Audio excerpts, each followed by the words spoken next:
Let's learn something really quick. If you got the time, absolutely. And you got the discipline, there's no question about it.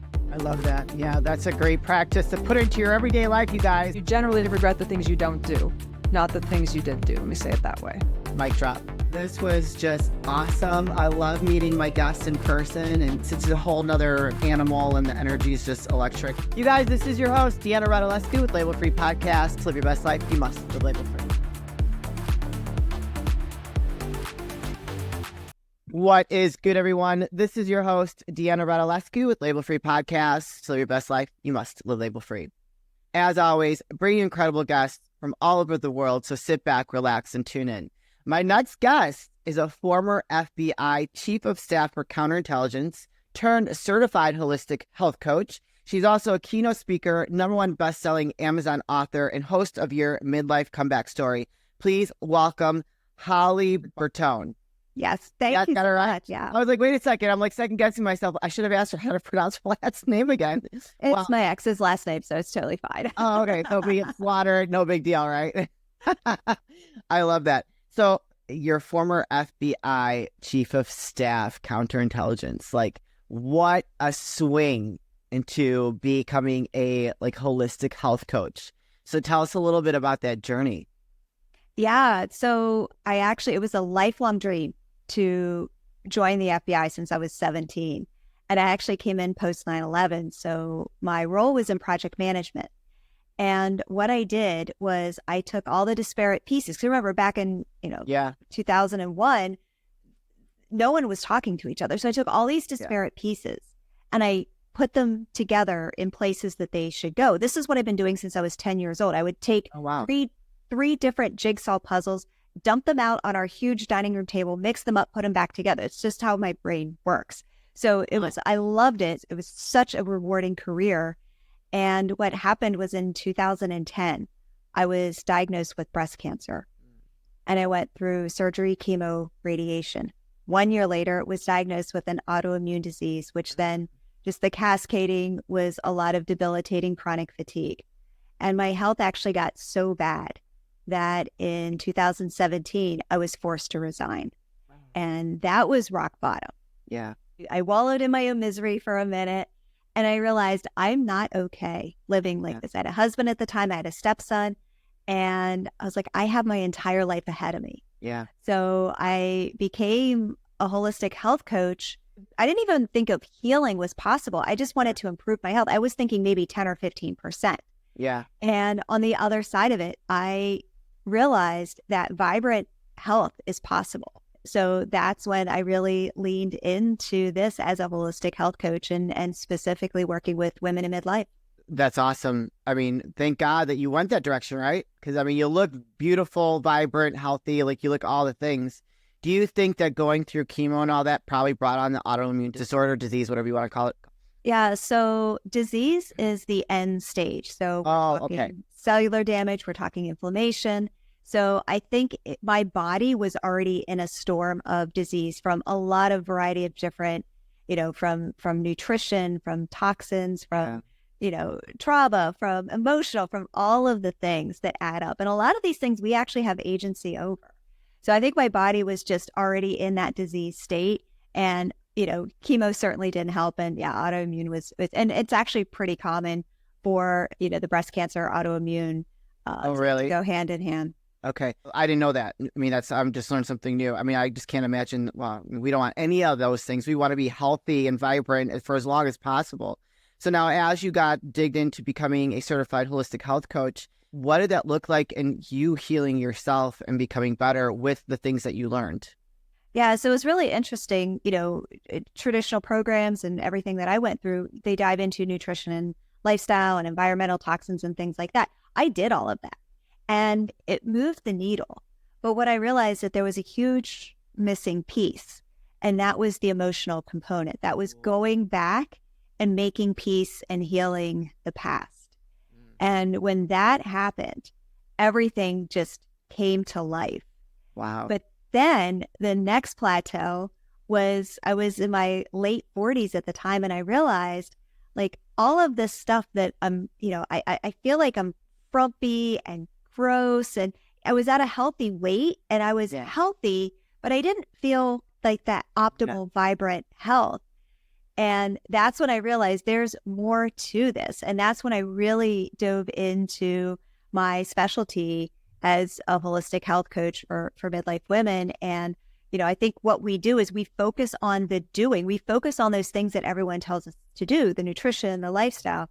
And that's actually phase 2. There's 2 other phases that are necessary to not just create that optimal, vibrant health, but to make it sustainable. Yeah.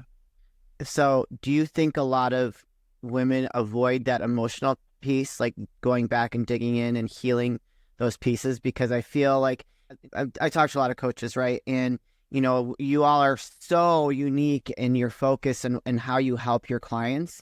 And I feel like we're starting to see a lot more coaches really kind of deal with some of that emotional trauma, what have you, or past issues that we tend to just like bury deep inside of us. And I think that a lot of people have a really hard time with that. We're comfortable. We're really comfortable. And we don't want to face the uncomfortable. We don't want to look, and there's so much blame and shame that's attached to it, but it doesn't have to be. It happened in the past. We need to forgive, but we don't have to attach that blame and shame. And I think the other thing too, Albert Einstein said that everything is created twice. So first it's created in our mind and then it manifests physically. So often what we're trying to do is we're doing the things that they tell us to do, the diet and the exercise and all these things. And we're making a little bit of progress, but we're also creating it from that place while we're still in those limiting beliefs, in those negative stories and those traumas from the past. And I'm not talking even big traumas. They could be little traumas, just the stuff that happens. And what happens is that when we're trying to, let's say, lose weight or go back to the gym or just live a healthier lifestyle, we have all of these stories from the past that come up to the surface. I mean, what is it? Like 90% of our actions are from the subconscious. So if we're creating, I like to call it the comeback story, right? If we're creating this comeback from that place, we're creating it from a disempowered state. And the future becomes what we feed it. So that is vital to go back and heal the past as that first step. Do you think that you can completely heal the past, or do you think it's a work in process? I've done a lot of work on myself personally, and I'm definitely in a lot healthier, happier place than I've ever been. But there are some times that I get triggered and things come up and I have to be, and not everybody is as disciplined or as aware or as intuitive to what's going on with themselves, but I'll get triggered and I'm like, whoa, like, I'll have like maybe a mini meltdown or like a reaction, and I have to be aware of what happened. Like I have to take a minute and think, okay, hold on a second. I'm getting triggered. Why am I getting triggered? And then I have to remember like some of what I've been through in the past and give myself grace and just allow it to pass. Absolutely. I feel like it's an ongoing process. I don't think we're, quote, ever fully healed, but I think it's a part of us. And I think we get to learn from every single experience. And, so many people, they get triggered and, kind of get riled up and, get all into their emotions. And, we look at it as a negative when it's really a positive. Our emotions are a part of our being. They're here to tell us something. They're here to tell us a story of where we're at. And they're here to show us the opportunity of where we can still heal. So I definitely think it's it's like the horizon. It's an ongoing process. I mean, life is going to life every single day. For sure. What about what emotional stuff did you have to heal? Do you want to share that with us? Oh, sure. So I think the biggest thing for me was I was short. I had red hair. I was a little chubby. And this was, back in the 70s. So I just looked and acted different than all of the other kids. I think you're gorgeous. Oh, thank you. But I was bullied for a full 12 years going through school. And that was a big piece of it. There was some other stuff too. But, I think that was one of the biggest pieces that, really impacted a lot. And, it was a lot of healing and a lot of quiet and a lot of inner work, but it's worth it on the other side. For sure. I think it's interesting, like how something like that you think that you leave behind you that you've never dealt with, you can really kind of stick with you as you get, a little bit later on in life. So, well, good for you for acknowledging that, and we're doing the work, because I don't think a lot of people, they just like want to push that down. Like, oh yeah, whatever. I was bullied and that don't want to deal with it. Like that's part of life. So, And I think too, especially as a coach, I think that we need to be held to higher standards because the more that we have that healed within us, the more we can hold that space for our clients to heal on their own. absolutely. Well, you are like an example, right? And so like when I talk to my coaches, I always like want to hear like what took them from where they were to where they are today, because there's always a story in there on what inspired them to want to help others get through something maybe similar that they went through. And if you hadn't gone through the experience, how are you able to really relate and help your clients? So I agree with that. I totally agree. Absolutely. So why high achievement women? Because that's like your focus. We are all high achievers in our life. Shit. I know. I don't want to slow down. Let's keep going. And I think it's a common theme among coaches is that we hit the sweet spot of that place where we were when everything came crashing down. And that's where I was. I was at the pinnacle of my career. It was if anyone's familiar with the government system, it's a GS-15 chief of staff. And that's when everything came crashing down.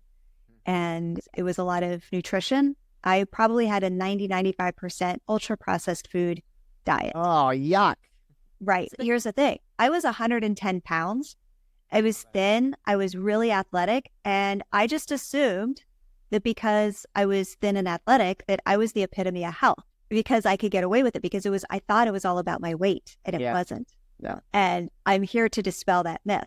And the other thing too is that just overachieving, nonstop, burning the candle at both ends lifestyle. And even during cancer, I didn't stop. Cancer is the time you're supposed to stop. I didn't stop. I kept going. Wow. And the autoimmune disease came in and was like, no, girl, you're going to stop. Yeah. I'm going to make you stop. And that's when I realized, okay, there's a lot more to this than just the disease. Like there's a lot of inner stuff that needs to happen. And that's really why I love working with women from that similar place is because we have our head down. We have this amazing lifestyle. We're super successful, but it comes at a cost. For sure. So what was that journey like for you? Like when you had to like start repairing and rebuilding, even though you felt like you were in a healthy place, you're athletic and low in weight, and then everything came crashing down. So was it the diet first, or what did you do first to kind of move the needle forward?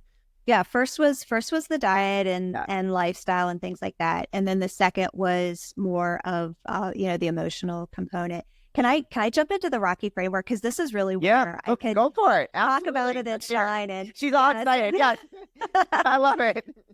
So I came up with this Rocky inspired framework, inspired by the best comeback movie of all time. And that first spot, like I talked about, we go back, we make peace with our past. But then what happens is that, again, this is not from blame or shame. This is just making peace and forgiveness with what got us here. But what has to happen next is that personal responsibility. To answer your question, that's exactly where I was. It was that place of looking at myself in the mirror. And it's not about blame or shame. It is about saying, from this point forward, I have agency over my life. It doesn't matter what I did to get here. Yeah. I can change. This is my decision. I am never going to go back to that place again. Yeah. And at that point, when I was looking at myself in the mirror, I had no clue what that meant, what came next, how to even do it. And this was back then when, the functional medicine even really wasn't as big as it is today. And a lot of it was just me figuring it out myself. But responsibility is absolutely key. So R is rear view mirror. O is own your ship with a P, like a boat. So that's your personal responsibility. C is create your future self. And this is when I realized this isn't about me in midlife. This is about me for the rest of my life. Yeah. So create your future self. Like we think, it's all about just eating and, dieting and exercising. And especially as midlife women, like we grew up with that 80s and 90s diet culture. The calorie in, calorie out, and do all the cardio and eat the shakes and eat low fat. And we need to flip this on its head and really think about it from the perspective of it's not about just losing a few pounds today. It's about our life for the next 20, 30, 40 years out. And that was what moved the needle after I got through all of that, from being healthy to actually vibrant health. Yeah. Because that's what's key, is looking at this from a long-term perspective and thinking, what do I need to do to make sure that I am at my peak health in those years so I can do all the things that I love to do. And then K is keep the vision, not the view. And this is what I like to see. This is where a lot of the traditional kind of diet programs fail, is that they focus on a few pounds, but they don't talk about sustainability and how to keep it off, because every single day life gets lifey. We have the obstacles. It can be, you're washing dishes and, you get that spray on, you're like, oh man, I got to go change my clothes, or you're running late, or dog pooped on the floor. All of these things happen, and it just throws a loop. It's just like, oh man, I'm just not going to deal with this today. I'm going to stop at Chick-fil-A on the way home, or I'm not going to go to the gym. And then it turns into, I'm going to start on Monday.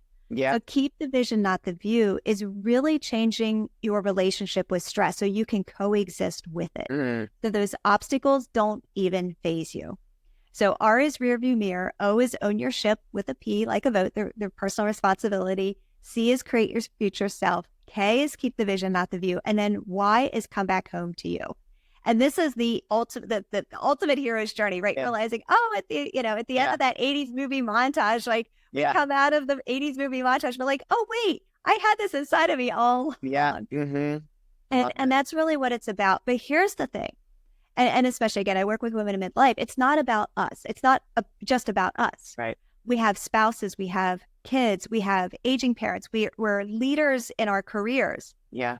We get to show up in that leadership position and be that person to help encourage others, to help inspire others.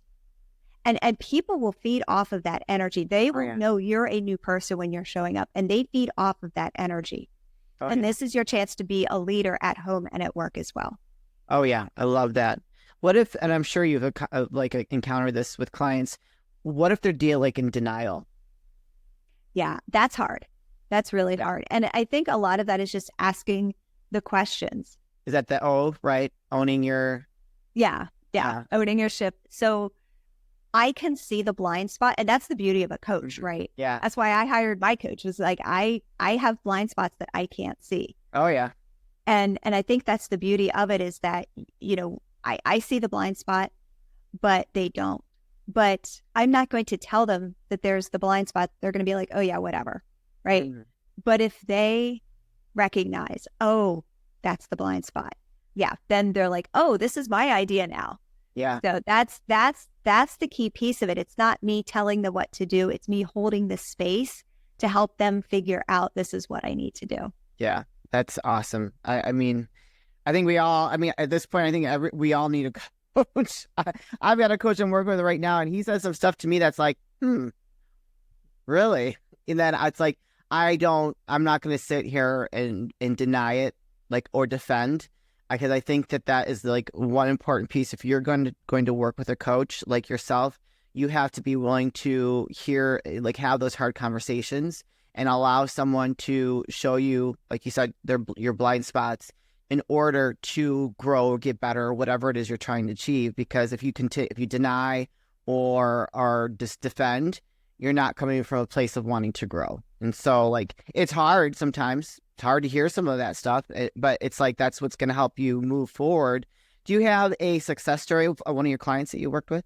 Actually, real quick, I was going to say, last night I was on a client call, and we were talking about accountability. Ooh. And I don't want my clients to be accountable to me. I want them to be accountable to themselves. Yeah. Because I'm not in their pocket every single day. I want to teach them how to be accountable to themselves. And I think it's helpful to have those, weekly or every other week coaching sessions. Yeah. Because in their head, they're like, oh, I got to face Holly, right? I need to make sure that I do the thing that I said I was going to do. But they're still being accountable to themselves. And I think that is extremely important, is that it's not like, oh, I'm going to hire a coach so that they can tell me what to do. It's, I'm going to hire a coach so I learn how to have that discipline within myself. For sure. No, I agree. Yeah. I mean, that's where it is. The discipline. Yeah. That's a muscle. And I think, and this isn't necessarily the biggest one, but I think this is one of my favorites, because it really shows how, again, showing up in a different power. Is one of my clients was trying to get her teenage daughter to eat better, to start exercising. And, teenagers, right? Yeah, sure. They never listen to us. No. And as she came into her own power. So she just started working out, didn't say a word. Her daughter and her friend were there and both asked, hey, Mom, can we work out with you? Oh, I love that. So it wasn't just her daughter, it was her daughter's friend. And, kids don't want to be embarrassed in front of their friends. Yeah. And all she did, the only thing she did was show up with her personal power. And that is huge. And that's what's like, you don't even have to do anything or say anything. It's just when you change on the inside, people can see it. They can feel it. They want to be a part of that. Absolutely. Yeah. Either they want to be a part of it or it's going to scare them because you are everything that they are not that they want to be. So, or that too. It'll trigger them too. Can you tell us a little bit about your book that you have as the #1 Amazon bestselling author? Yeah. So the pandemic kind of made it a bit mute, but when I was going through autoimmune disease, I wrote a book about thriving in the workplace with autoimmune disease. Oh, wow. And to, really dive into looking at, the Americans with Disabilities Act. And so, I mean, nowadays everyone understands work accommodations and working Sure. from home. But, back before the pandemic, it was a really good resource. I bet. And tell us about your Midlife Comeback Story podcast. Yes. Oh my goodness. So much fun. So I think we're about 140 episodes in. And yeah, really to just talk about things from the perspective of from life to health to midlife to menopause to all of the things that we go through in midlife. And, really, I like to tell stories. I like to bring on great guests just like you. And, it's just fun way every single week to connect with my listeners. And I think that it's great to be having, so I actually talked to someone yesterday, having more of these conversations with women in midlife. And I think that before we didn't talk about it as much, there wasn't as resources as much. And now there are people like yourself that are helping women navigate through this very sensitive time in women's lives where there was not a lot of resources before. Yeah. So I think that it's beautiful and it's nothing to be afraid of or scared of and be ashamed of, because I think that was a label that was put on us for so long, and now we're starting to take that power back. And so I think it's amazing. And I think too, just from the perspective of if I have questions, I know everyone else is going to have questions too. Sure. So I'm either going to figure them out and answer them on the show, or bring in an expert and answer them on the show. But yeah, that's the whole point. I was like, we never talked about this, as our moms never told us about this. And, we're talking to our friends, and our friends are just as clueless as we are. So it's great to have these kind of resources. Absolutely. And I have someone to introduce you to. With that being said, Holly, where can people find you, connect with you, and learn more? Yeah, so your Midlife Comeback Story podcast is a great place. I also have a free gift. So if you love the Rocky framework, I have a free secret podcast, a private podcast, which does a deep dive into the Rocky framework. And that's at podcastholly.com. So super easy to remember, podcastholly.com. And then finally on Instagram, I love to play on Instagram, and that's just my name, Holly.Bertone. So come say hello over there. Perfect. You guys can put those links in the show notes. So if you connect with Holly, want to learn more, go tune into her podcast, follow her on Instagram, go click those links and support her. Holly, this is the part of the show where I like to ask for last words of wisdom or advice. What would you like to leave with us today? Yeah, I really want to leave the audience with words that I had wanted to hear at one point, and I never did. And I realized that I needed to find those words within myself. And that is, you can do this. I believe in you. And I believe in you, meaning you can believe in yourself. Yeah, absolutely. You can do this. It's like close to the Nike thing. Just do it. You can do it. Well, Holly, thank you for sharing your story, what you've been through, and to just be an example of you are not stuck with where you're at. You can move forward. You can get healthy. And you can take ownership over your life, because I think that is something that people lose sight of, and they get just caught up in the trauma, the tragedy, the sickness, all the things, and being able to move past that is such a great example. So thank you so much. Thanks for having me. You're welcome. You guys, this is your host, Deanna Radulescu with Label Free Podcast. To live your best life, you must live label free. As always, don't forget to subscribe, follow, rate, review, comment, share, all those good things. And I'll be back soon with more dynamic guests.